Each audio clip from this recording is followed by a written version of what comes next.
ప్రభునందు ప్రియులారా, ఈ రాత్రి మనందరం కలిసి దేవుణ్ణి ఆరాధిస్తామని, దేవుని గణపరుస్తామని మనకి తెలియదు. కానీ భూమికి పునాదులు వేయబడక మునిపే ఆయన అనాదికాల సంకల్పంలో ఈ రాత్రి ఇంతమంది కలిసి దేవుణ్ణి ఆరాధిస్తామని, దేవుని గణపరుస్తామని ప్రభు ముందుగానే సిద్ధపరిచారు.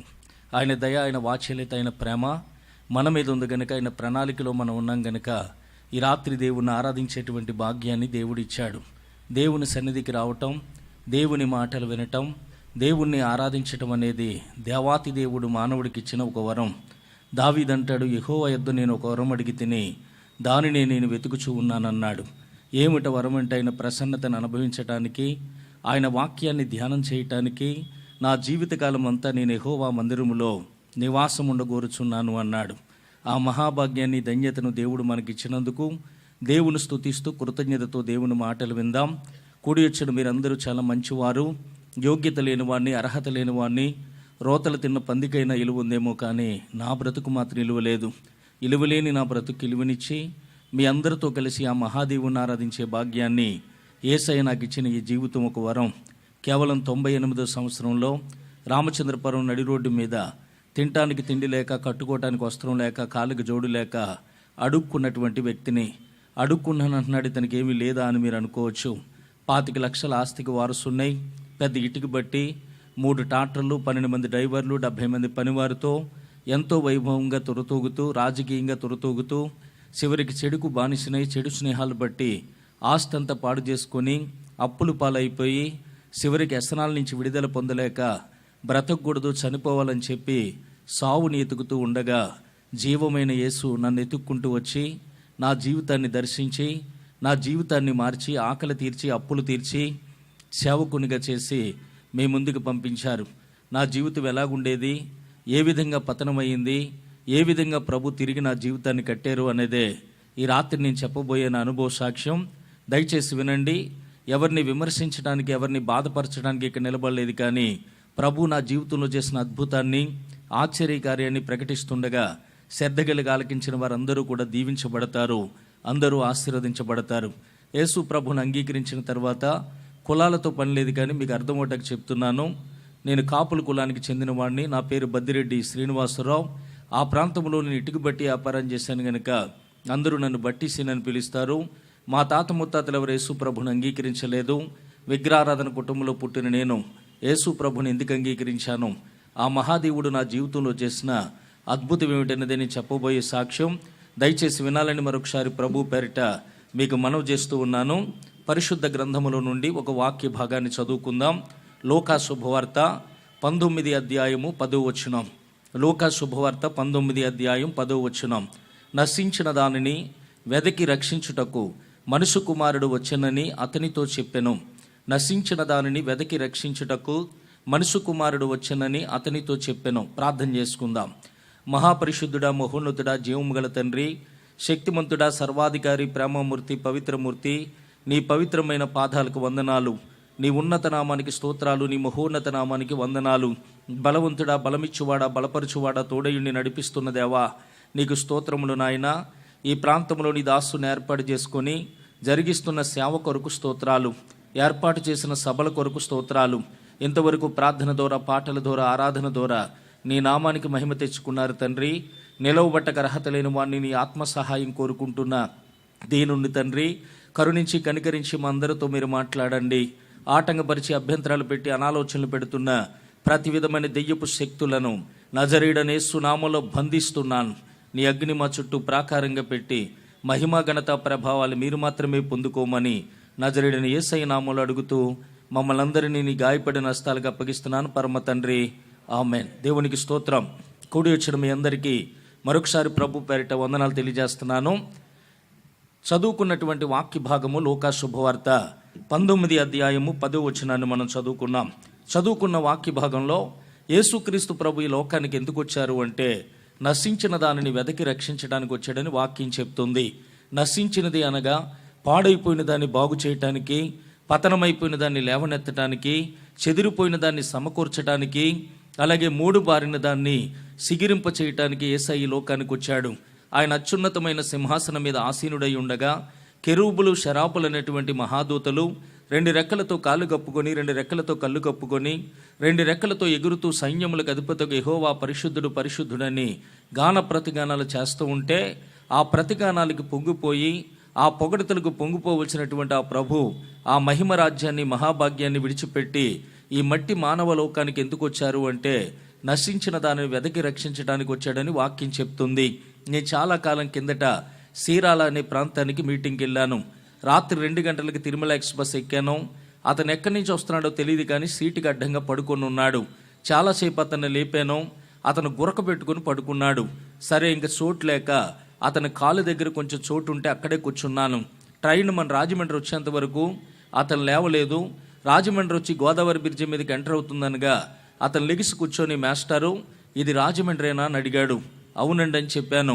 ఇది గోదావరి బ్రిడ్జియేనా అని అడిగాడు. అవునండి అని చెప్పాను. జేబులోంచి ఒక పరస తీశాడు. ఆ పరసలో చాలా డబ్బులు ఉన్నాయి.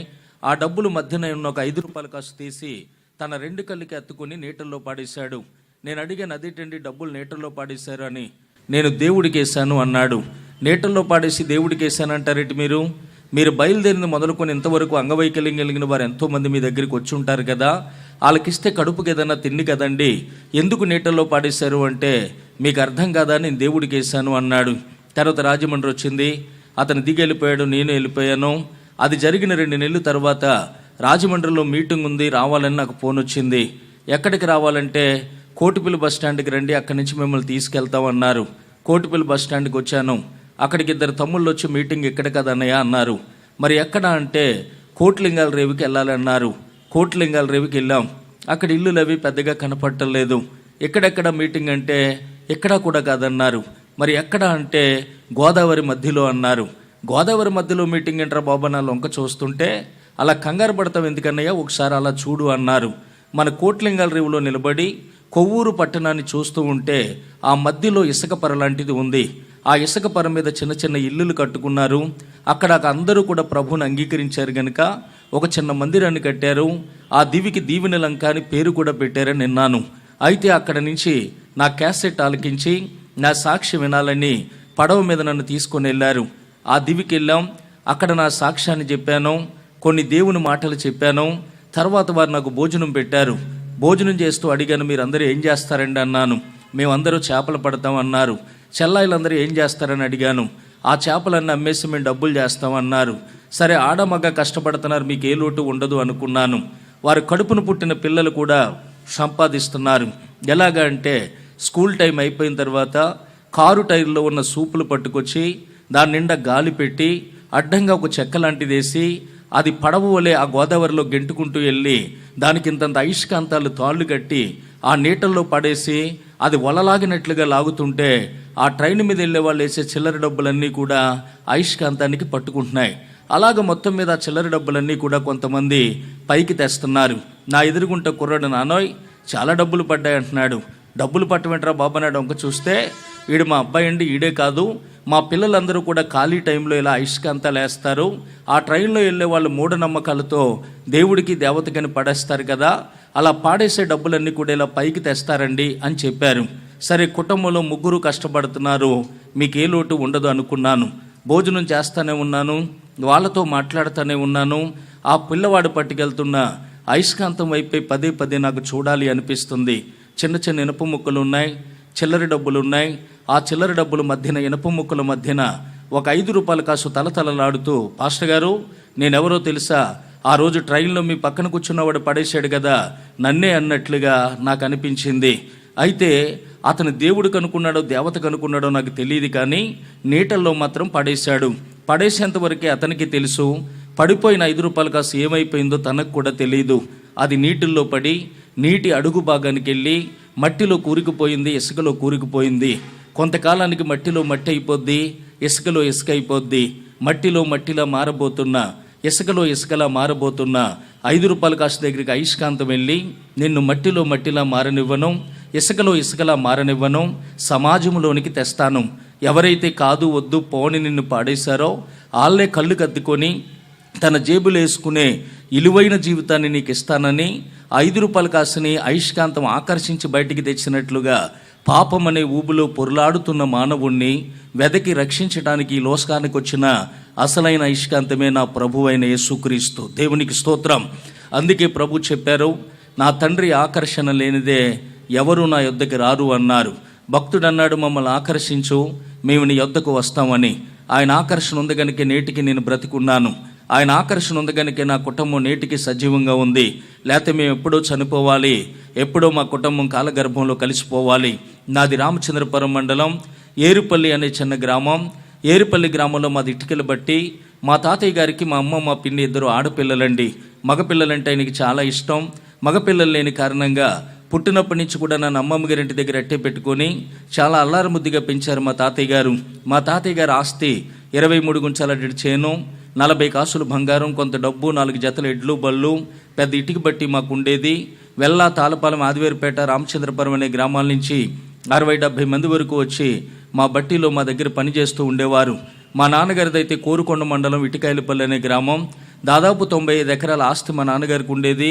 కోడి పందాలు, వ్యభిచారం, పేకాట, తాగుడనే వ్యసనాలకి తన ఆస్తిని అంతటిని కూడా పాడు చేసుకున్నారు. నేను చిన్నప్పటి నుంచి తాతయ్య గారి దగ్గర పెరిగాను. తాతయ్య గారు పూజించే దేవుళ్ళని, దేవతల్ని పూజిస్తూ ఉండేవాడిని. నాకు అందరి దేవుళ్ళన్న ఇష్టమే, అందరి దేవతలన్న ఇష్టమే, కానీ నాకు నచ్చిన దేవుడు ఎవరంటే యేసు ప్రభు. యేసు ప్రభు అంటే నాకు చాలా కోపం. యేసు ప్రభు అంటే నాకు చాలా ద్వేషం. యేసు ప్రభుని నమ్ముకున్న వాళ్ళంటేనే నాకు చాలా అసహ్యం.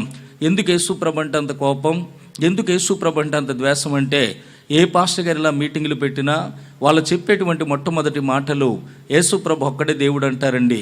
యేసు ప్రభు తప్ప దేవుళ్ళు లేరు అంటారు. మరి యేసు ప్రభు ఒక్కడే దేవుడైతే మేము పూజించే దేవుళ్ళందరూనో, యేసు ప్రభు ఒక్కడే దేవుడైతే మేము పూజించే దేవతలందరూనో అని వారిని అడిగితే వారు అనేవారు, మీరు పూజించే అన్ని రాళ్ళు, అట్లకి నోరు ఉంటుంది కానీ మాట్లాడు, చెవులుంటాయి కానీ ఆలకించవు, చేతులుంటాయి కానీ ఆదరించవని వాళ్ళు చెబుతూ ఉండేవారు. ఆ మాటలు నాకు చాలా కోపం వచ్చేది. మా దేవుళ్ళను బొమ్మలు అంటున్నారు, మా దేవుళ్ళను రాళ్ళు అంటున్నారు, అసలు మీ దేవుడే దేవుడు కాదు. యేసు ప్రభు అంటే అంటరానాల దేవుడు, అమెరికా వాళ్ళ దేవుడు, తక్కువ జాతుల దేవుడు అని చాలా హేళన చేసేవాడిని. ఇలా మీటింగ్ జరిగే కాడికి వెళ్ళి పాస్టర్ గారిని బూతులు తిట్టి మైకులు కట్టించేసి కర్ర పట్టుకుని కొట్టడానికి వెళ్ళేవాడిని. బైబిల్ పట్టుకుని వెళ్తున్న ప్రతి చెల్లిని అనరాని మాటలన్న దౌర్భాగ్యమైన వ్యక్తిని నేను. ఈ పాపిష్టి నోటితో యేసు ప్రభాని ఒక్కరోజు కూడా నేను ఆ మహాదేవుని పిలవలేదండి. అలా తాతయ్య గారు పూజించే దేవుల్ని, దేవతల్ని పూజిస్తుండగా మా తాతయ్య గారు మరణించారు. ఆయన మరణించిన తర్వాత నేను ఇటుక బట్టి మెయింటైన్ చేయడానికి నేను చిన్నపిల్లవాడిని కనుక మా చిన్నాన్నగారిని తీసుకొచ్చి ఇటుక బట్టి మెయింటైన్ అప్పగిస్తే 1 నెల వ్యాపారం చేసేసరిగా బట్టీలో లాస్ వచ్చిందని మా అమ్మమ్మ గారు దెబ్బలాడితే ఆయన వెళ్ళిపోవటం జరిగింది.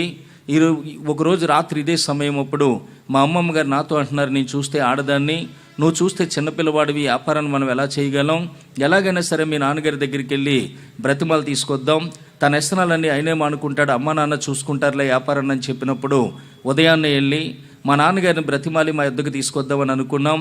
ఆ రాత్రి 12:30, 1 గంట సమయంలో మాకు కౌరు వచ్చింది, మా నాన్నగారు అక్కడ గుండె నొప్పితో మరణించారని. నాకు ఒక తమ్ముడు, 2 చెల్లెళ్ళు ఉన్నారు. నాన్నగారి కార్యక్రమం అంతా అయిన తర్వాత అమ్మని, తమ్ముడిని, చెల్లెల్ని కూడా ఏరుపల్లి గ్రామం తీసుకురావడం జరిగింది.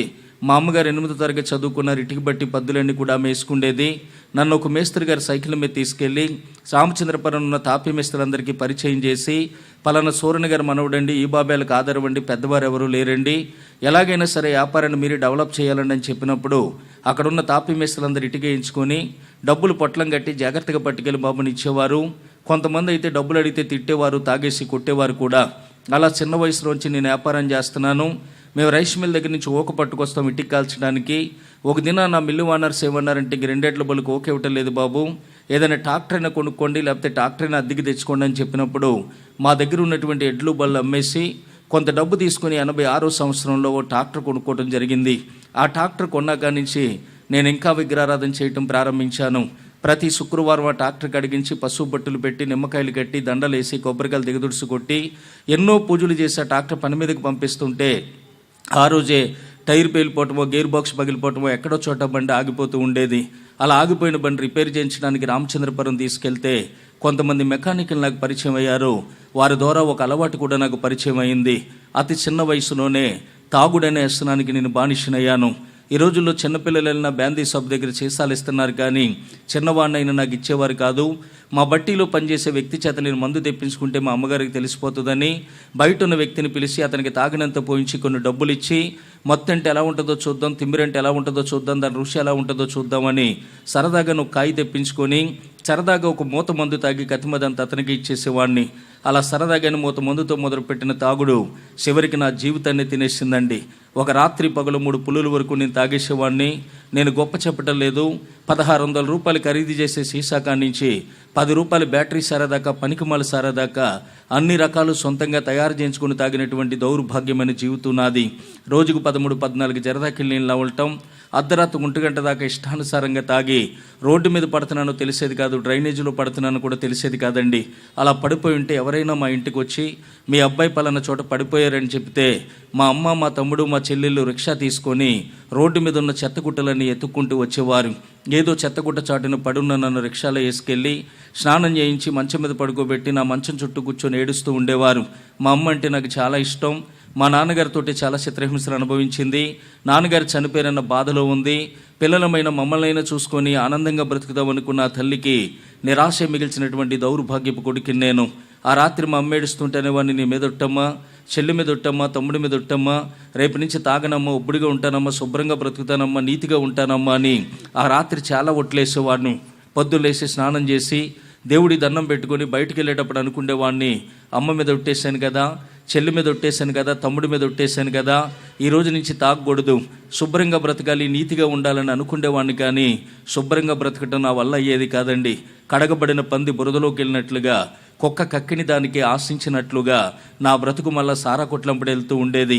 అప్పుడు నాకు బంధువులు కూడా చాలామంది ఉండేవారు. మీ తాతకి ఇదవుతాను అదవుతానని లేనిపోయిన వరుసలు కలిపి నెలల తరబడి మా ఇంటికాడ తినేవారు. వారు వెళ్ళేటప్పుడు మంచి బట్టలు కూడా పెట్టి పంపించేవాడిని.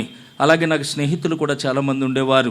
సాయంత్రం అయ్యేసరికి బట్టీసీని ఎక్కడున్నాడని 30-40 మంది స్నేహితులు ప్రతి సెంటర్లో కాసు కూర్చుంటే ప్రతిరోజు నేను ఖర్చు పెట్టుకునేది 1000 రూపాయలు అయితే వాళ్ళకి ఖర్చు పెట్టేది రోజుకి 5-6 వేల రూపాయలు ఖర్చు పెడుతుండేవాడిని. ఇష్టానుసారంగా తాగటం, ఇష్టానుసారంగా జీవించడం. నా తల్లి అయితే ప్రతిరోజు ఏడుస్తూనే ఉండేది. ఏ తాగుడైన అలవాటు వల్ల నా భర్తను కోల్పోయానో, ఏ తాగుడైన అలవాటు నా పిల్లలకు అబ్బకుండా పెంచాలనుకున్నానో అదే తాగుడికి బానిస అయిపోయాడు.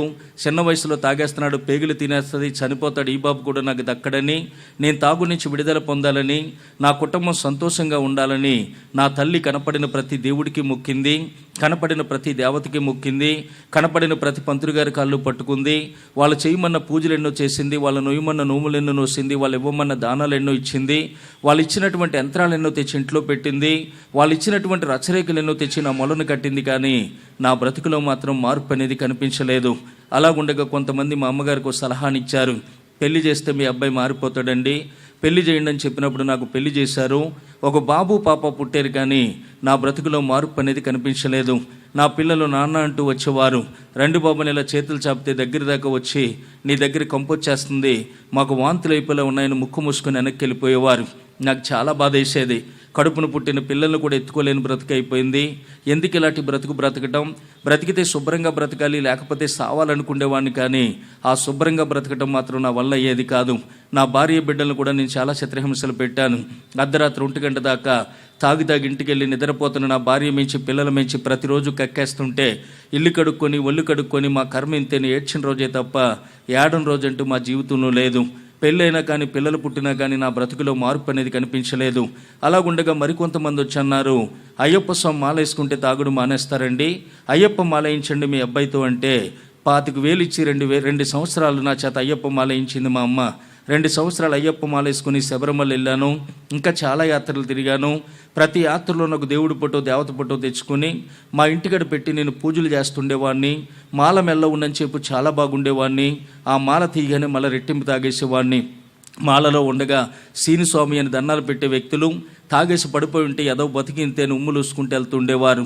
అలా కూడా నా బ్రతుకు మారకపోతే మరికొంతమంది వచ్చి అన్నారు, అయ్యప్ప స్వామి మాల కాదండి, భవానీ మాల అయితే అగ్నితో సమానం, భవానీ మాల వేయించండి మీ అబ్బాయితో అంటే 1 సంవత్సరం కాదు, 2 సంవత్సరాలు కాదు, 6 సంవత్సరాలు నేను భవానీ మాల వేసుకున్నాను.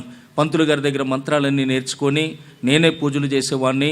నా గ్రామంలో ఉన్న చాలామంది వచ్చి కాలికి దండాలు పెట్టిన చేత పూజలు చేయించుకునేవారు. గురు భవానీగా ఉండి అనేక మందికి మాలలు ఇస్తూ నడి రోడ్డు మీద అట్టడిప్పులతో మండపాలు కట్టించి నాకు నచ్చిన దేవుడి మీదల్లా దేవత మీదల్లా 80-90 భజన పాటలు రాసి అర్ధరాత్రి 1 గంట వరకు కూడా ఒంటికాల మీద నాక్షం తొక్కిస్తూ భజనలు చేస్తుండేవాడిని. ఆ మాల తీయగానే మళ్ళీ రెట్టింపు తాగేసేవాడిని. ఈలోగా తమ్ముడికి పెళ్ళయింది. నా బాధపడలేక తను ఏరే వెళ్ళిపోయాడు. ఓ చెల్లికి పెళ్లి చేశాను, పూర్తిగా కట్నం ఇవ్వలేదు. నా కుటుంబ ఖర్చులకి, నా వ్యసనాలకి నా ఆస్తి కొంచెం కొంచెం నేను అమ్ముకుంటూ వచ్చేస్తున్నాను. ఆకలన్న వాళ్ళకి అన్నం పెడుతున్నాం, వస్త్రాలు ఇవ్వంటే వస్త్రాలు ఇస్తున్నాం, ధన సహాయం కావాలంటే ధన సహాయం చేస్తున్నాం. ఎవరికి అన్యాయం చేసామని మనం ఇలాగ అయిపోతున్నామని నా తల్లి ప్రతిరోజు ఏడుస్తూనే ఉండేది. అలాంటి సమయంలో మరికొంతమంది వచ్చి అన్నారు, అసలు నీ పెద్ద కొడుకు తాగుబోతు అవటానికి కారణం ఏంటో తెలుసా? అలాగే నీ కొడుకులిద్దరు ఇడిపోవటానికి కారణం ఏంటో తెలుసా? నీ ఆస్తంతా పోయి తిరిగి నువ్వు అప్పులవటానికి కారణం ఏంటో తెలుసా? నీ ఇల్లు వాస్తు బాగోలేదు, ఏదైనా సిద్ధాంత గారి దగ్గరికి వెళ్ళి చూపించుకుంటే మీరు బాగుంటారన్నారు. యానం పక్కన పల్లిపాలెం అనే గ్రామంలో ఒక సిద్ధాంతి గారు ఉన్నారు. ఆయన పేరు రవిశంకర్ రెడ్డి గారు. ఆయన దగ్గర మొదలుకొని కిర్లంపూర్లో ఉన్న శాస్త్రి గారి వరకు కూడా కనపడిన ప్రతి సిద్ధాంతి దగ్గరికి వెళ్ళానండి. కొంతమంది సిద్ధాంతులు మా ఇంటికి వచ్చారు. ఒక ఆయన వచ్చి అంటున్నారు, ఇంటి చుట్టూ కట్టిన ప్రహారీ కూడా చాలా తేడాగా కట్టారండి, అందుకే అలాగ అయిపోతున్నారు, ఆ గోడంతా ఇప్పించి మళ్ళా కట్టించండి అన్నారు. ఆయన చెప్పినట్లుగా గోడంతా ఇప్పించి మళ్ళీ కట్టించాను. ఆయన ఒక 1000 రూపాయలు పట్టుకుని వెళ్ళిపోయారు, కానీ నా బ్రతుకులో మార్పు అనేది కనిపించలేదు. మరో సిద్ధాంతి గారు వచ్చి, అసలు ఈ గుమ్మాలు కిటికీలు మిమ్మల్ని ఎలా పెట్టమన్నవాడు ఎవడండి, అందుకే అలాగ అయిపోతున్నారు, కొన్ని గుమ్మాలు మూసేసి గోడలు తవ్వించి కొత్త గుమ్మాలు పెట్టించండి అన్నారు. ఆయన చెప్పినట్లుగా చేశాను. ఆయన ఒక 1000 రూపాయలు పట్టుకుని వెళ్ళిపోయారు, కానీ నా బ్రతుకులో మార్పు అనేది కనిపించలేదు. మరో సిద్ధాంతి గారు వచ్చి, అసలు ఈ బేస్మెంట్లో ఉన్న మట్టి మంచిది కాదట, అందుకే అలాగ అయిపోతున్నారు, కనీసం ఈ సైన్యంలో ఉన్న దేవుని గదిలో ఉన్న మట్టి అయినా లోపల గంట తవ్వించి కొత్త మట్టి పోయించండి, నేను ఒక యంత్రాన్ని ఇస్తాను, అక్కడ పెట్టండి, నేను వచ్చి పూజలు చేస్తానన్నారు. ఆయన చెప్పినట్లుగా చేశాను. ఆయన ఒక 1000 రూపాయలు పట్టుకుని వెళ్ళిపోయారు. తాగు నుంచి విడుదల పొందాలని, అప్పుల నుంచి విడుదల పొందాలని, దరిద్రం నుంచి విడుదల పొందాలని, పిల్లా పాపలతో సంతోషంగా బ్రతకాలని ఎవరికి కనపడితే వాళ్ళు కాలు పట్టుకున్నాను. ఎవరేం చేయమంటే చేస్తూ వచ్చాను. చేసే కొలది నా బ్రతుకు దిగజారిపోయిందే తప్ప నా బ్రతుకులో మార్పు అనేది కనిపించలేదు. చివరికి రామచంద్రపురం ఉత్తుం దగ్గర జయనారాయణ గుడి అని ఉంది. ఆ గుళ్ళో ఉన్న పంతులు గారు చాలా బాగా చేస్తున్నారట, అక్కడికి వెళ్తే మీరు బాగుంటారని చెప్పినప్పుడు ఆ పంతులు గారి దగ్గరికి వెళ్ళాను. వెళ్ళగానే ఆయన అంటున్నాడు, ఏమీ లేదని సీని గారు, నరుని చూపుకి నల్లరాయిని చెల్లిపోద్ది అంటారు కదా, మీ ఇంటికి నరకోస్తలిగేస్తుంది, అందుకే అలాగ అయిపోతున్నారు. దానిమ్మ సిగిర్లు, దబ్బయేరులు, కలబంద, బూడిద గుమ్మడికాయ, పటికి ఇవి తెచ్చుకొని నేను మంత్రించి ఇస్తాను, గుమ్మానికి కడిదిరిగాను అన్నారు. అవన్నీ పట్టుకుని వెళ్ళాను. ఆయన మంత్రించి ఇచ్చారు, తెచ్చి గుమ్మానికి కట్టాను. అయినా కానీ నా జీవితంలో మార్పు అనేది కనిపించలేదు. జాతిపచ్చ ఉంగరం చేయించుకోమన్నారు, పగడ ఉంగరం చేయించుకోమన్నారు, మంచు ముచ్చు ఉంగరం చేయించుకోమన్నారు. ఈ 3 ఉంగరాలు చేయించుకొని ఆయన చేతుల్లో పెడితే కొన్ని వేల మంత్రాలు చదివేట్లకి శక్తిని ప్రసాదించానని ఆయన చేతులతో నాకు తొడిగారు. కందుల దానం, పెసల దానం, మినుముల దానం, ఉలవల దానం, ఉప్పు దానం ఇమ్మంటే అన్ని దానాలు ఇచ్చాను. అయినా కానీ నా జీవితంలో మార్పు అనేది కనిపించలేదు. ఆ పంతులు గారు అంటున్నారు, అర్ధరాత్రి 1 గంటకు ఒక్కడో లేచి ఊరి చివరున్న చాలా భయంగా వెళ్ళి ఒక మట్టి పంమిది చేసి దాంట్లో నువ్వుల నూనె పోసి 3 రకాల దారాలను ఒత్తిగా పేని అక్కడ వెలిగించి వస్తే ఎలుగొచ్చేసరికి నీ బ్రతుకు మారిపోద్ది అన్నాడు. అర్ధరాత్రి వెళ్ళి ఆ పమ్మిది చేసి నూనె పోస్తుంటే ఆ పమ్మిది ఇచ్చిలిపోతూ ఉండేది. ఎలాగైనా సరే ఆ పమ్మిది నిలబెట్టి ఒత్తిలిగించి, దేవుడా నా బ్రతుకును మార్చవా, దేవుడా నాకు మంచి జీవితాన్ని ఇవ్వని ఎన్నో రాత్రులు నేను నేర్చాను.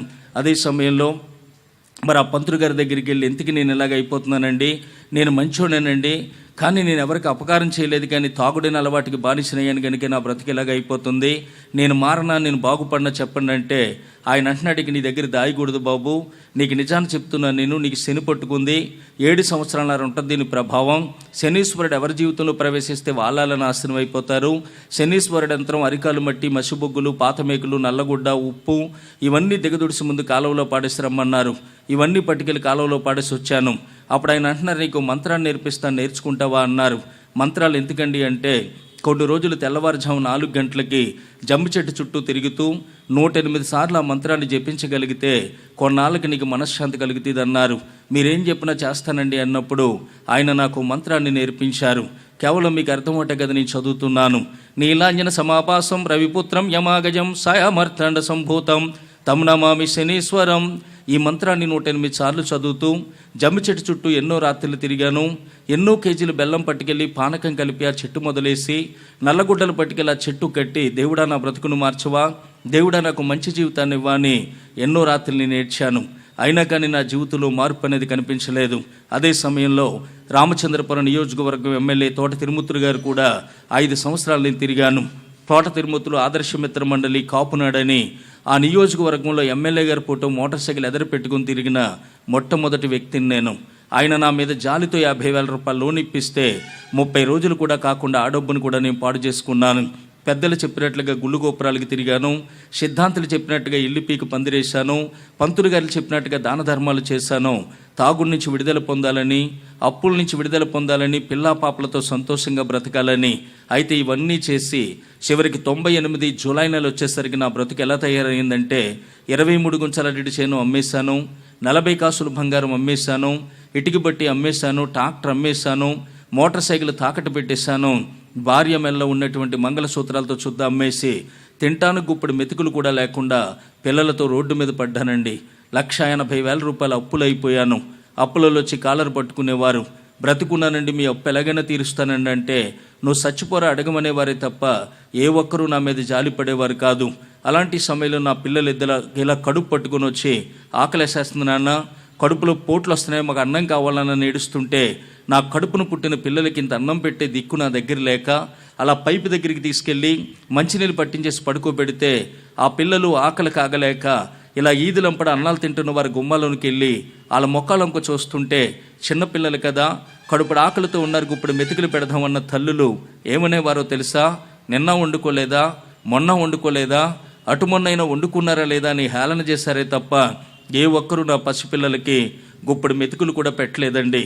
మా పాప ఆకలి కాగలేక మా స్నేహితులు కనపడినప్పుడు నిన్నటిదాకా మా నాన్న కూడా తిరిగాడు కదా అని బాబాయ్ ఒక పావలా ఇవ్వని అడిగితే ఒక గదివేరే తప్ప ఏ స్నేహితుడు ఒక పావలా కాసు కూడా నా బిడ్డలకి ఇవ్వలేదండి.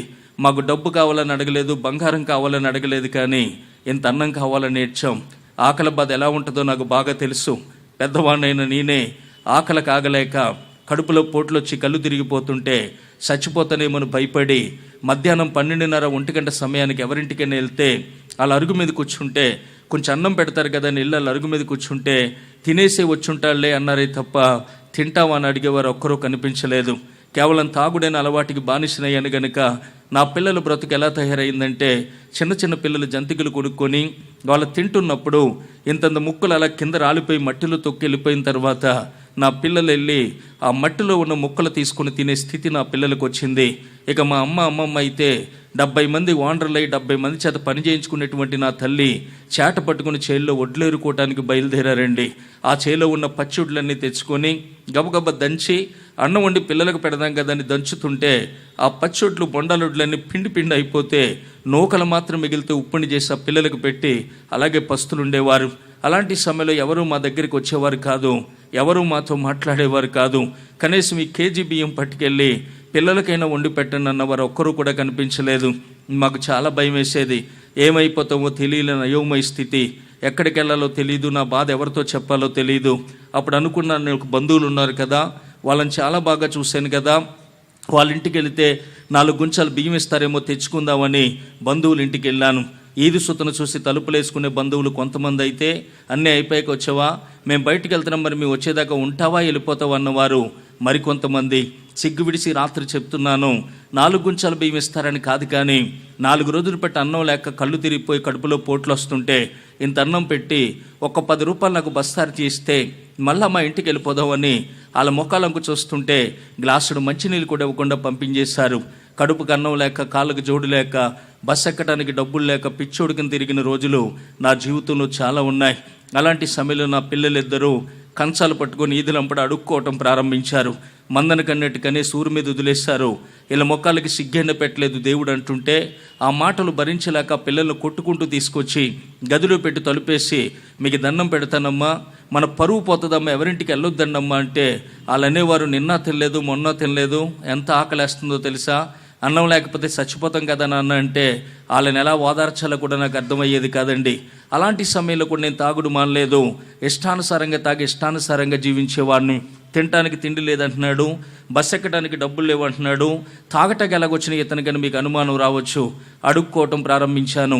ఎక్కడైతే ఎమ్మెల్యే గారితో కారులో తిరిగానో, ఎక్కడైతే ఎమ్మెల్యే గారి జీపులో వస్తుంటే రిబ్బన్నులు కట్టుకొని ఎర్రబొట్టులు పెట్టుకుని మోటార్ సైకిల్ సైలెన్స్ తీసి రేట్ చేసుకుంటూ జైజేలు కొట్టుకుంటూ గంతులు వేసుకుంటూ తిరిగానో, ఎక్కడైతే 500 రిక్షా వాడికిచ్చి చిల్లర కూడా పుచ్చుకోకుండా తిరిగానో, అదే రామచంద్రపురం రాజగోపాల్ సెంటర్ మొదలుకొని ఎల్ఐసి బిల్డింగ్ దాకా నడి రోడ్డు మీద ఉన్న కొట్టుల దగ్గరికి వెళ్ళి దొంగ మందుల చీట్లు పట్టుకెళ్ళి ఇదే చేతులు చాపి మా అమ్మకు ఒంట్లో బాగాలేదండి, నా భార్యకు ఒంట్లో బాగాలేదండి, నా పిల్లలకు ఒంట్లో బాగాలేదండి, హాస్పిటల్లో పెట్టామండి, మందులు ఎట్టుకెళ్ళకపోతే చచ్చిపోతారండి అని చెప్పి అబద్ధాలు ఆడాలి కాలు మీద పడుతుంటే 5-10 ఇచ్చేవారు.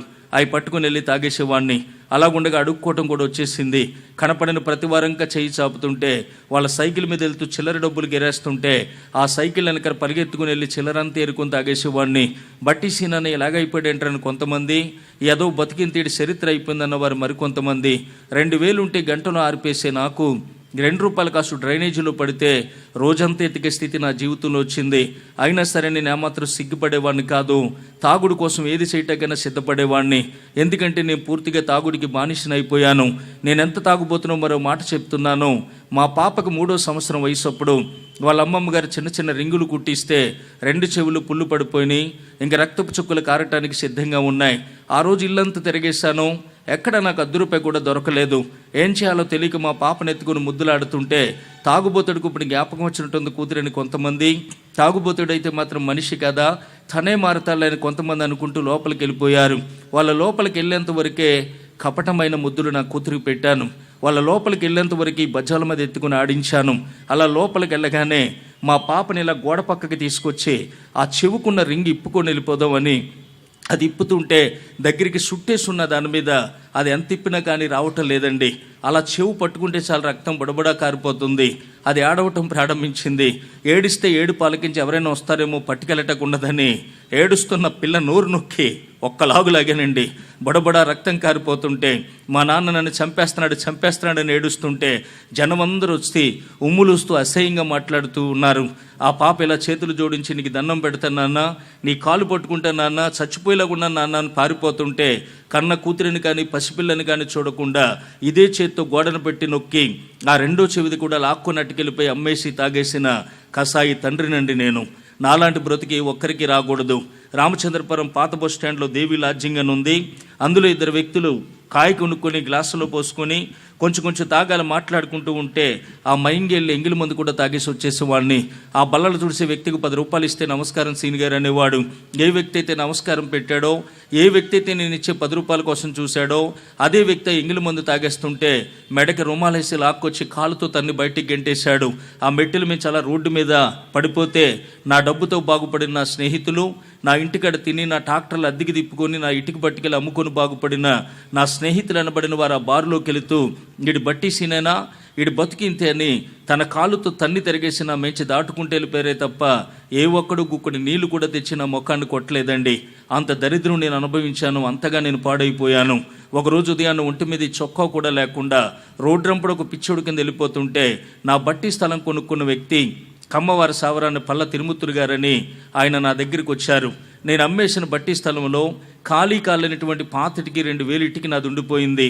ఆయన వచ్చి అంటున్నారు, ఆ ఇటుకి ఖాళీ చేస్తావా లేకపోతే ఎవరికైనా ఇచ్చేయమంటావా, మేము పని పట్టుకోవాలి మాకు అడ్డంగా ఉందంటుంటే అప్పుడు అనుకున్నాను అది 2000 ఇటుకుంది కదా, ఎవరికైనా అమ్మేస్తే ఎంతో కొంత డబ్బులు వస్తాయి, లేదంటే వాళ్ళనే ఉంచుకొని ఎంతో కొంత డబ్బులు ఇమ్మందామని ఒకరోజు ఉదయాన్నే నేను బట్టి దగ్గరికి వెళ్ళాను. ఇంకా పని పట్టలేదు, ఎవరు అక్కడికి రాలేదు. సరే ఎవరైనా వస్తారు కదా అని అక్కడే కూర్చున్నాను. అలా కూర్చున్న నాకు గతమంతా జ్ఞాపకం వస్తుంది. అక్కడే నా తల్లి నన్ను, నా తమ్ముడిని, నా చెల్లెల్ని ఎత్తుకొని గోరుముద్దలు తినిపించి మమ్మల్ని పెంచిందండి. అక్కడే 1000 మందికి అన్నం పెట్టాం, ₹1,00,000 సహాయం చేశాం, ఎంతోమందికి బతుకుదెరు కల్పించాం. ఎక్కడైతే బాగా బ్రతికానో, ఎక్కడైతే 10 మందికి అన్నం పెట్టానో అదే స్థలంలో ఒక ముద్ద అన్నానికి నోసుకోలేని దౌర్భాగ్యుడిగా కూర్చున్నాను. అందరిలాగే పుట్టాను, అందరిలాగే పెరిగాను, అందరూ బాగానున్నారు కానీ నేనే పాడైపోయాను. ఎందుకు నా జీవితం ఇలాగ అయిపోయింది? ఇక ఎవరు నన్ను ఆదరించేవారు లేరా, ఎవరు చేరదీసేవారు లేరా, ఎవరు జాలి చూపేవారు లేరా, ఇక మరణమే నా గత అని చెప్పి మరణాన్ని ఎతుకుతూ ఉండగా ఒక పాస్టర్ గారు నా దగ్గరికి వచ్చారండి.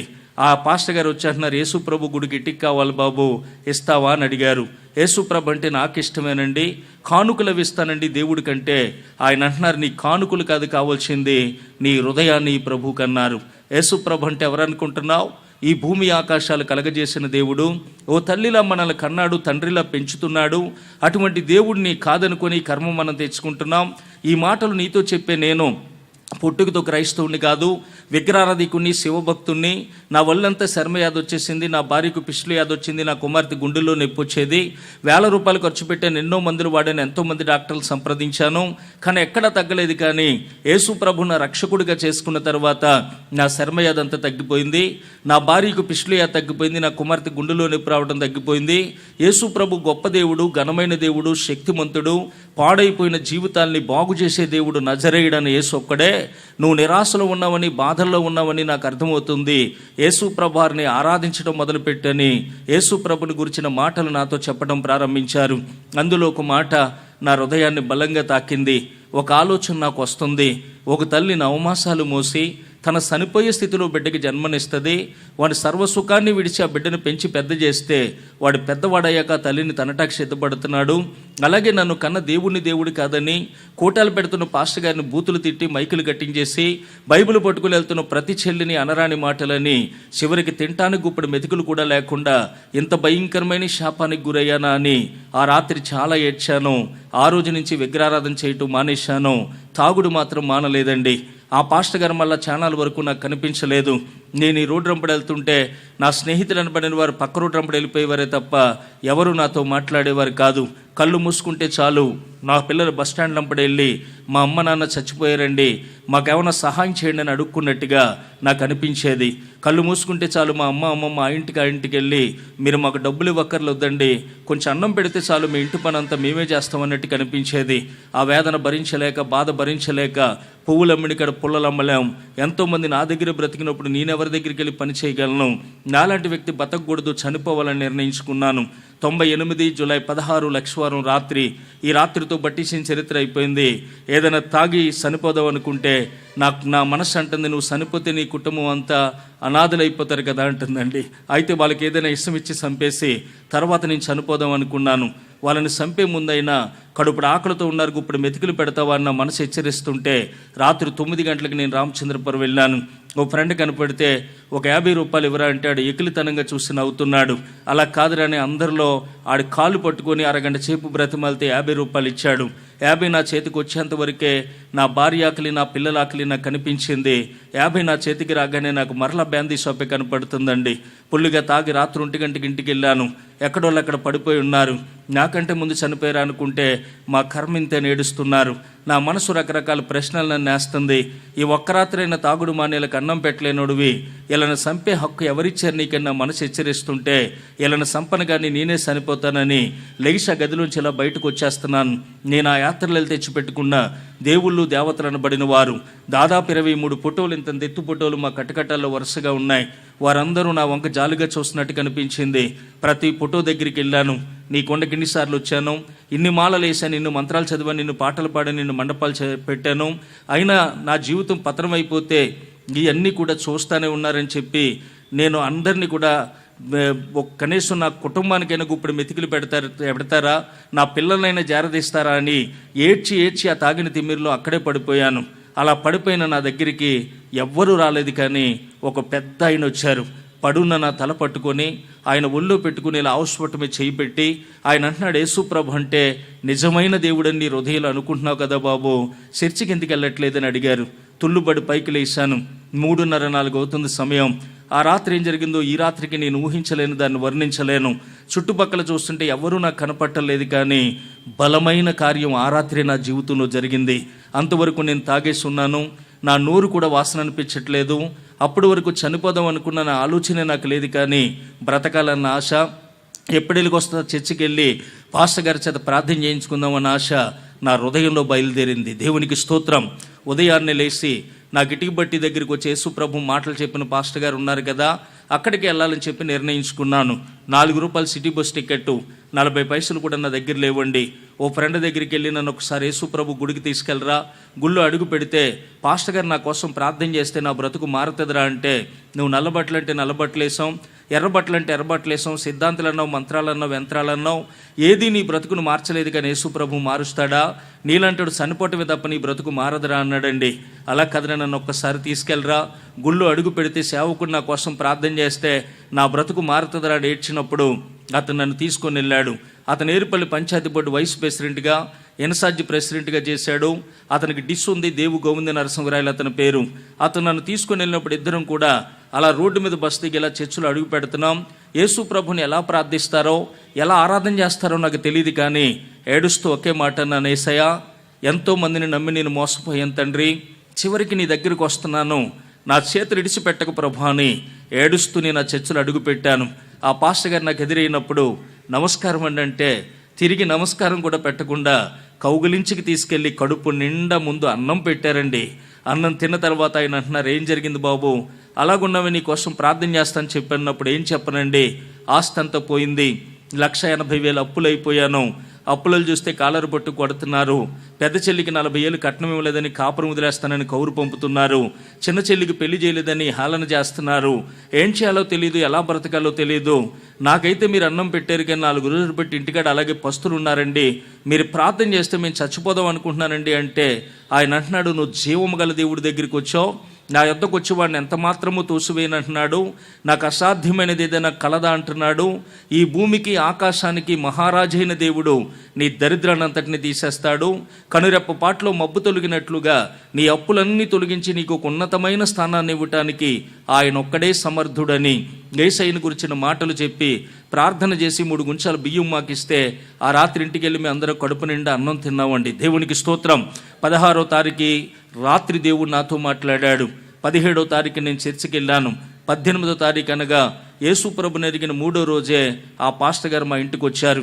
అలా మోటార్ సైకిల్ స్టాండ్ వేస్తూ, బట్టి సీన్ గారు ఆ ఫోటోలన్నీ తీసేస్తాను మీకు ఇష్టమేనా అని అడిగారు.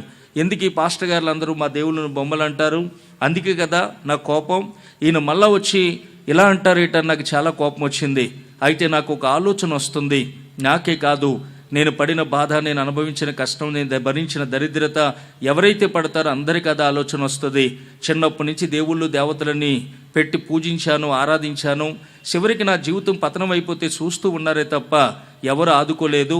ఇవన్నీ నా చేత్తో పెట్టుకున్న దేవుళ్ళండి, నేనే పెట్టుకున్నాను, నేనే తీసేస్తాను, మీరెందుకని మొత్తం అన్నీ తీసేశాను. మంత్రాల పుస్తకాలు, యంత్రాలు, ఇల్లు కట్టినప్పుడు మూలను పెట్టిన మధ్యంతరం కూడా గోడ తవ్వి బయటికి తీసేసి 2 పిండి సంచులని ఇంతందెత్తు మూటలు కట్టేసి పట్టుకెళ్ళి పెద్ద కాలువలో కలిపేశాను. అలా కాలువలో కలిపేసి నా కుటుంబం అంతా యేసు ప్రభుని వెంబడించాం. మందిరానికి వెళ్ళటం ప్రారంభించాం.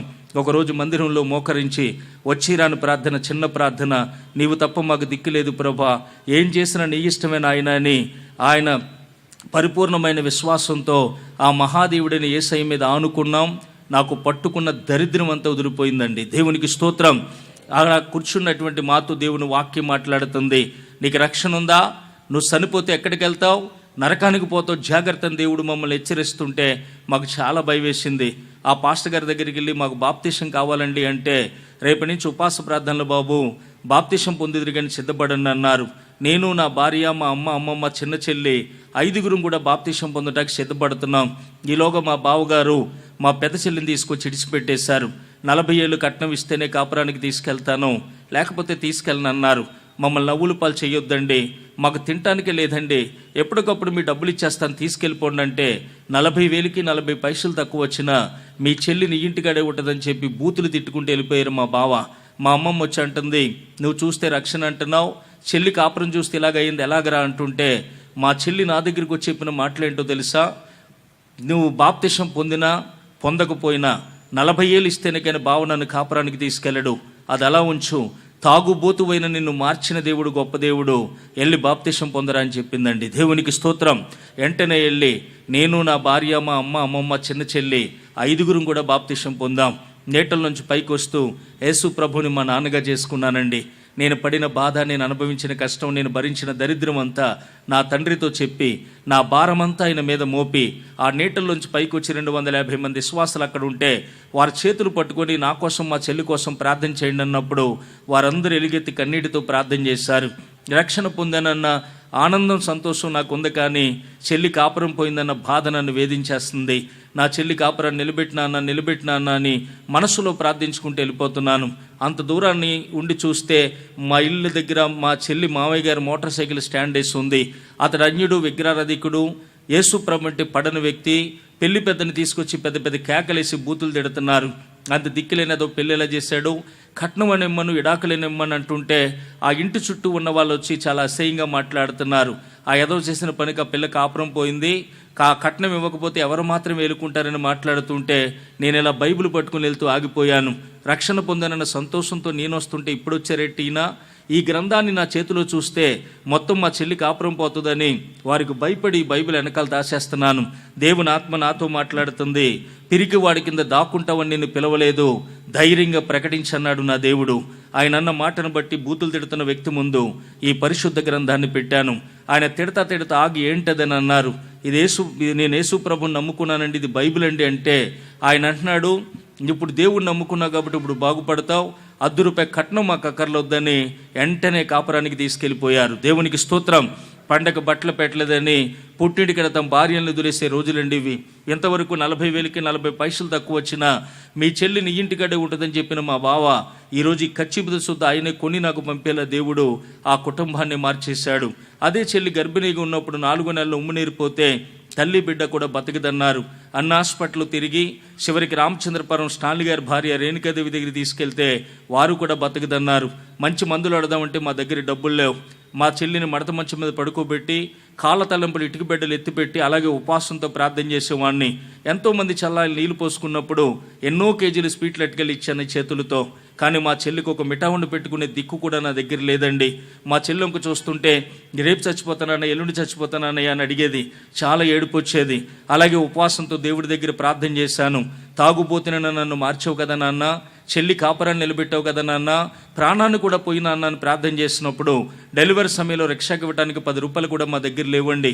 అమ్మని చెల్లిని రిక్షా ఎక్కించి చిన్న బాబులిద్దరిని కూడా పంపించి నేను ఆ ఊరు అడ్డపడ్డాను. మా చెల్లి సావు బతుకులో ఉంది, సహాయం చేయండి అని అడుక్కుంటే ₹70 ఇచ్చారు. ఆ ₹70 చేత్తో పట్టుకుని గుండెలు బాదుకుంటూ నా చెల్లిని బ్రతికించు నాన్న అని పరిగెత్తికెళ్తుంటే ఆ ఇద్దరు బాబులు నాకు ఎదురొచ్చి అంటున్నారు, రిక్షా దింపగానే పురుడు వచ్చేసింది అన్నయ్య అని చెప్పారు. ఎందుకు ఈ మాట చెప్తున్నానంటే బిడ్డ అడ్డం తిరిగింది, పెద్ద ఆపరేషన్ పడుతుంది, 10,000 కావాలి అంటే నా చెల్లి నాకు దక్కునా? గబగబా హాస్పిటల్ దగ్గరికి వెళ్ళి ఇలా జేబులో చేపెట్టి మా అమ్మతో అంటున్నాను, ఎలా పడ్డావమ్మా ఈ పాటలు, ఎవరిచ్చారమ్మా, ఎక్కడ తెచ్చావమ్మా అంటే మా అమ్మంది, పెద్దడను కంగారు పడకు, దేవుడు చాలా గొప్ప కార్యం చేశాడు ఈ ధర్మ హాస్పిటల్ అట, మనమేమి ఇవ్వక్కర్లొద్దు కానీ తిరిగి ఆన్లైన్ మనకు 300 ఇస్తారట అని చెప్పింది మా అమ్మ. తాగుబోతునైన నన్ను ఒక్క రాత్రి మార్చాడండి యేసయ్య. నా చెల్లి కాపురాన్ని 1 నిమిషంలో నిలబెట్టాడు యేసయ్య. నా చెల్లికి ప్రాణాన్ని పోసాడు యేసయ్య. 12 బిడ్డలు 2 బిడ్డలు ఇచ్చాడు యేసయ్య. ఆసుపత్రిలోనే మోకరించాను. ఇంత గొప్ప దేవుడు అని నాకు తెలియదు ప్రభా, ఇన్ని గొప్ప కార్యాలు నాకే చేస్తున్నావా తండ్రి, ఇన్ని మేలులు నీ ద్వారా పొందిన తర్వాత నేను మళ్ళీ తప్పుడు పనులు చేస్తే నీ నామానికి అవమానం వస్తుంది ప్రభా, స్వార్థంతో అడుగుతున్నాను అనుకుంటావో ఏమనుకుంటావో నాకు తెలియదు కానీ 180 అప్పులు ఉన్నాయి కదా, అప్పులు తీరే మార్గం చెప్పు తండ్రి అని ప్రార్థించినప్పుడు ప్రభు మళ్ళీ నేను ఇటుక బట్టి చేస్తున్నట్టే దర్శనాన్ని చూపించాడు. ఎలా చేయగలను ఇటుక బట్టి? అమ్మేశాను కదా బట్టి అంటే, ఆ బట్టి కొనుక్కున్న వ్యక్తి ఒక రోజు ఉదయాన్ని నా దగ్గరికి వచ్చి, ఈ బట్టి మీరు చేయలేవండి, మగత ఇద్దరు కానీ మీరే చేసుకోండి, పెట్టుబడి కూడా ఎంత పెట్టమంటారో చెప్పండి నేనే పెడతానని ఆ బట్టిని మరలా నాకు అప్పగించారు. ఆ స్థలాన్ని రెంటకి తీసుకొని యేసయ్య నామంలో ప్రార్థన చేసి పని చేయటం ప్రారంభించాను. 1 నెల వ్యాపారం చేసేసరికి ప్రభు మళ్ళా ఒక ట్రాక్టర్ కొనుక్కున్నట్టుగా దర్శనాన్ని చూపించాడు. ఎలా కొనగలను ట్రాక్టరు? నా బ్రతుకంతా శ్మశానం అయిపోయింది కదా అంటే, శూన్యంలో సృష్టిని చేసిన దేవుణ్ణి నేనని ఆయన నాతో మాట్లాడారు. మరుసటి రోజు ఉదయాన్నే 4 వ్యక్తులు 20,000 తెచ్చి, ఇది వడ్డీ కదని బాగుంటీ తిరిగా లేకపోతే వద్దు పెట్టుబడి పెట్టుకోండి అని ఇస్తే ఆ 20,000 పట్టుకెళ్ళి రామచంద్రపురం ప్రసన్నిఘ్నేశ్వర ఫైనాన్స్ కంపెనీలో 65,500కు ఒక డొక్కు ట్రాక్టర్ నేను కొనుక్కున్నాను. ట్రక్కు రేకులన్నీ పోయి ఉండేవి, ఒక్కో టైర్ కింద బెజ్జాలు ఉండేవి.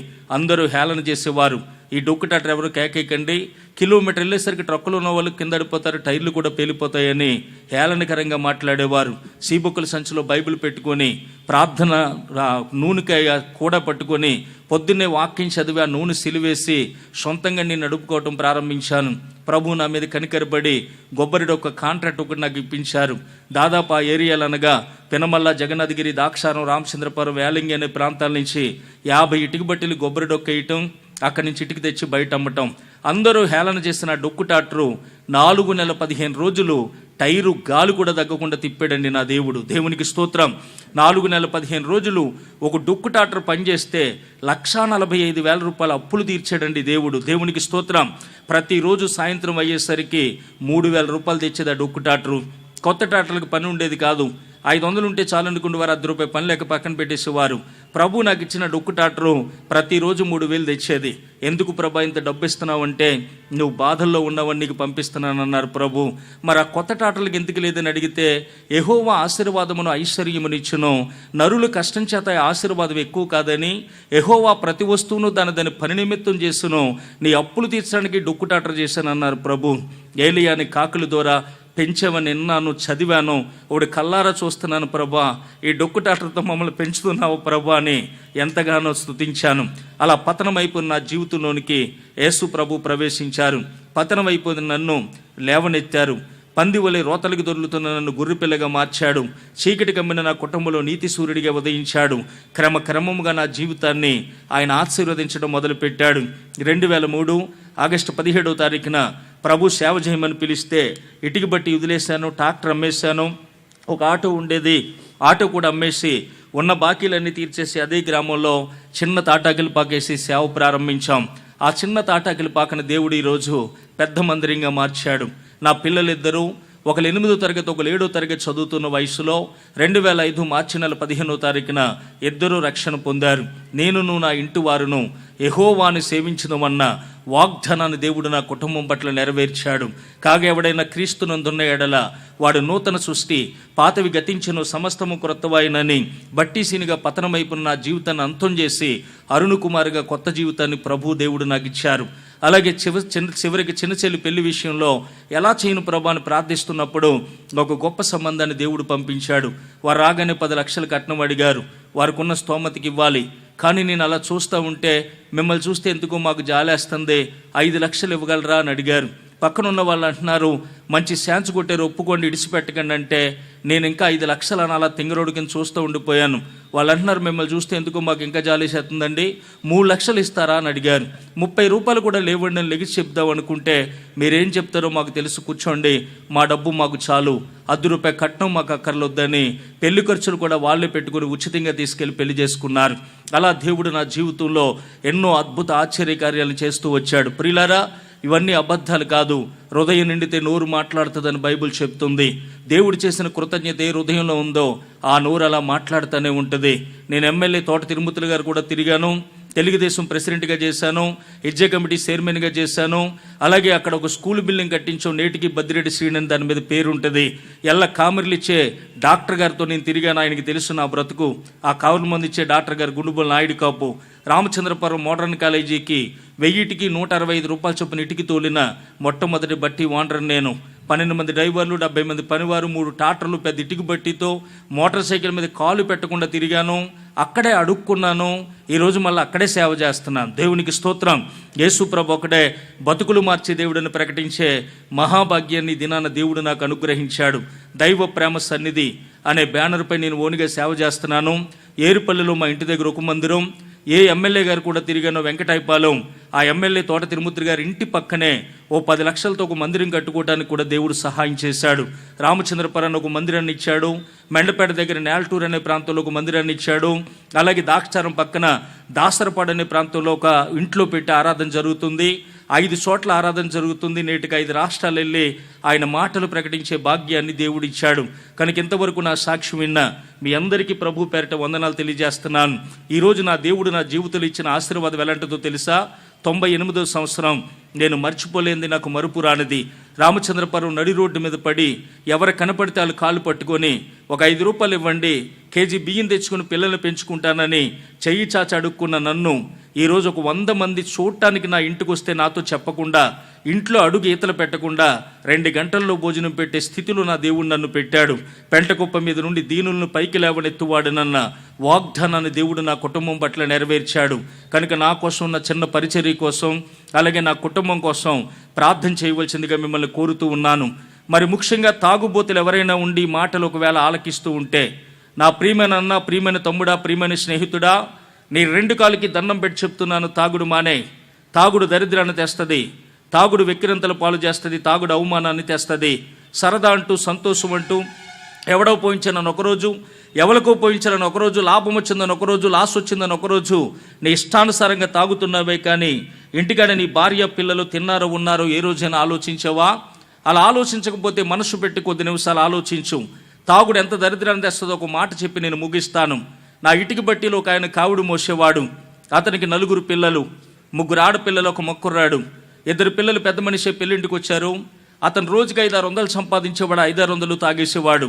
కొన్నాళ్ళ కిందట రామచంద్రపురం నాకు కనపడినప్పుడు దేవుడు అంటున్నాడు, నన్ను గూర్చి అతనికి చెప్పు అని. ఇదేంటి ప్రభా, ఇంతమంది జనం ఉన్నారు ఇక్కడ, అతనేమో తాగటానికి వెళ్తున్నాడు, నేను వెళ్ళి చెప్తే మాత్రం మాంతాడా ప్రభా అంటే, నీ వంతుకి చెప్పేసి వచ్చేయమన్నాడు ప్రభు. వెళ్ళాను, 2 చేతులు పట్టుకున్నాను. అన్నయ్య, ఎలా ఉండేది నా బ్రతుకు, ఎలా మారింది, నువ్వు కల్లారా చూస్తున్నావు అన్నట్టు నీకు ఎప్పుడు చెప్పలేదు, కానీ దేవుడు ఎందుకు నన్ను బలవంతం చేస్తున్నాడు, మారిపో అన్నయ్య, మానే అన్నయ్య అంటే అతను ఏమన్నాడో తెలుసా? చూడు బాబు, ప్రతి ఒక్కడు మారటానికి ఒక టైం ఉంటుంది. నీ టైం వచ్చింది, నువ్వు మారావు, మా టైం వస్తే మేము మారుతాం అన్నాడు. ఎప్పుడొస్తుంది నీకు టైం? అన్నీ పోయాక దరిద్రునైనప్పుడు ప్రభు దగ్గరికి వచ్చాను. నాకు పట్టుకున్న దరిద్రమే నీకు పట్టుకోవాలని ఎడుతావెందుకు?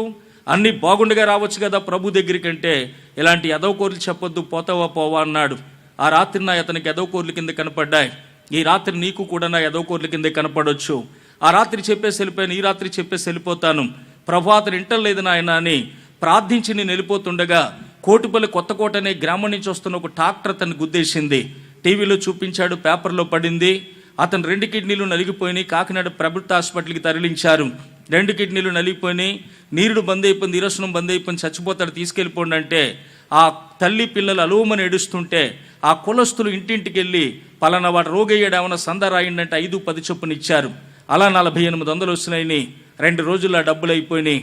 నాకు తెలిసి హాస్పిటల్కి వెళ్ళాను. ఒక 500 అతని చేతుల్లో పెడితే దండం పెట్టి ఏడుస్తున్నాడు. ఆ రాత్రి నేను చెప్పినప్పుడు నువ్వు తాగుడు మానేసి ఉంటే ఈ ప్రమాదం నీకు వచ్చేది కాదు. సరే, నా దేవుడికి ఇష్టమైతే నేను బాగు చేస్తాడు, ప్రార్థన చేస్తానన్నప్పుడు ఆ భార్య భర్త ఏడుస్తున్నారు, నేను ప్రార్థన చేస్తున్నాను, దేవుడు నాతో మాట్లాడుతున్నాడు. ఏమనో తెలుసా? ఆ రాత్రి నేను రక్షించుండకపోతే నీ బతుకు కూడా ఇంతే కదా అన్నారు ప్రభు. అవునయ్యా, రోగిని కాకముందే, హాస్పిటల్ పాలు అవ్వకముందే, నా కుటుంబం నా నిమిత్తం సందాలు ఎత్తకముందే నన్ను కాపాడవు ప్రభు అని ఎంతగానో ప్రభుని స్తుతించి నేను ఇంటికి వచ్చానో అతను నాయనకాలే చచ్చిపోయాడండి. ఇంటికి తీసుకొచ్చారు, దహన కార్యాలన్నీ జరిగినాయి. ఏరుపల్లిలో ఇలాంటి అరుగు మీద చిన్న కిరణ కొట్టు అతనిది. అతను బతికుండగా పొద్దుట సాయంత్రం మడత కుర్చీలో పడుకునేవాడు. 25-30 మంది తన స్నేహితుల కొట్టు దగ్గరే కూర్చుండేవారు. ఏమనేవారో తెలుసా తన కుటుంబాన్ని? ఈమె మా అమ్మ, ఈమె మా అక్క, వీళ్ళ నా చెల్లెళ్ళు, వీళ్ళ నా కూతుర్లు అనేవారు. ఈరోజు ఆ యజమానుడు లేడు, అతను చనిపోయాడు. కానీ ఆ 25-30 మంది స్నేహితులు మాత్రం అక్కడే కూర్చుంటున్నారు. జరిగింది ఏంటో తెలుసా? వాళ్ళ మనసు మారిపోయింది, మాట మారిపోయింది, చూపు మారిపోయింది, స్వభావం మారిపోయింది. ఏ వ్యక్తి అయితే అమ్మ అన్నాడో, ఏ వ్యక్తి అయితే అక్క అన్నాడో, ఏ వ్యక్తి అయితే చెల్లి అన్నాడో, ఏ వ్యక్తి అయితే కూతుర్లు అన్నాడో, అదే పనికి మళ్ళీ సన్నాసులు ఈరోజు తాగేసి వెళ్ళి ఆ తల్లి పిల్లల చేతులు పట్టుకు లాగుతున్నారండి. మగదిక్కు లేదని, అడిగేవారు లేదని ఇంత అల్లరి చేస్తారా అంటే, నోరు మీయండి, మీ అమ్మ మీరు రమ్మన్నారని చెప్తాను అంటున్నారట. నేను చెప్పేది గుడ్డిగా నమ్మొద్దు, మనసు పెట్టి ఆలోచించండి. ఆ ఇంటి యజమానుడు బ్రతికుండగా ఆ కుటుంబాన్ని గౌరవించారు. అతను చనిపోయాడని తెలిసి ఆ కుటుంబాన్ని అవమానపరుస్తున్నారు. మరి తాగి ఎక్కడైనా మనం చనిపోతే మన భార్య పిల్లల చేతులు పట్టుకులాగరనే గ్యారంటీ ఏమైనా ఉందా? మనిషి అయితే మనిషి జన్మెత్తితే ఈ రాత్రి నువ్వు మారిపోవాలి. ఎందుకంటే మనం చనిపోయాక నా స్నేహితుడు చనిపోయాడు, తన భార్య పిల్లల్ని పోషించాలన్నవాడు ఎవడు లేడు. ఎప్పుడు చనిపోతావని భార్యని అనుభవించాలని చూసేవాడే, ఎప్పుడు చనిపోతావని పిల్లల్ని అనుభవించాలని పాడు చేయాలని చూసేవాడే. కనుక తాగి చనిపోతే నా భార్య బిడ్డలు వేసిలై రోడ్డు పాలు అవుతారు. కనుక తాగుడు మాని నా భార్య బిడ్డలు ఆకలి తీర్చాలన్న జ్ఞాననేత్రాలు తెరవబడాలని ఈ మాటలు నీకు తెలియజేస్తున్నాను. వింటే బాగుపడతావు, వినకపోతే చెడిపోతావు. నిర్ణయాన్ని నీకే వదిలేస్తున్నాను. ఎక్కడి నుంచో వచ్చిన బట్టిసీనా నేను బ్రతికించిన దేవా, బాగు చేసిన దేవా, నన్ను కూడా బాగు చేయని అడిగితే దేవుడు నీ జీవితాన్ని కూడా అద్భుతంగా మారుస్తాడు. తలలు వంచండి, ప్రార్థన చేసుకుందాం. మహాపరిశుద్ధుడా, ఘనమైన తండ్రి, నీకు వందనాలయ్యా. ఇంతవరకు నువ్వు నా జీవితంలో చేసిన అద్భుతాన్ని, ఆశ్చర్యకార్యాన్ని, నాయన అద్భుత ఆశ్చర్యకార్యాల కంటే మించినది, కొన్ని కోట్లు పెట్టి కొన్నా రాలేనిది నీ ఆత్మరక్షణ నా కుటుంబానికి నువ్వు అనుగ్రహించావని ఈ రాత్రి నీ బిడ్డలతో నా సాక్ష్యాన్ని పంచుకొని ఉండగా ఆలకించిన వారందరినీ దీవించి ఆశీర్వదించి, నీ దాసుల్ని ఇంకను దీవించి ఆశీర్వదించి తండ్రి మీరు మేలు చేసి మహిమ పొందమని, ఒక నిలబడి నీ వాక్యం ఎత్తుతున్న నీ సేవకుని ద్వారా మా అందరితో మాట్లాడమని యేసు నామములో అడుగుచున్నాను పరమ తండ్రి, ఆమెన్. అందరికీ వందనాలు. నా కోసం ప్రార్థన చేయండి. నేను చెప్పిన సాక్ష్యం అబద్ధమా నిజమా మీకు తెలాలంటే VCD రూపంలో ఉంది. 18 ఫోటోలు అందులో ఆధారాలు పెట్టి చేయటం జరిగింది. కావలసిన వారు తీసుకుని ఒక సినిమా చూసినట్లుగా నా జీవితాన్ని మీరు చూడగలరు. మీరు చూడండి, అనేక మందికి చూపించండి, మా కోసం ప్రార్థన చేయండి. దేవుడు మిమ్మల్ని దీవించునుగాక. ఆమెన్. అందరికీ వందనాలు.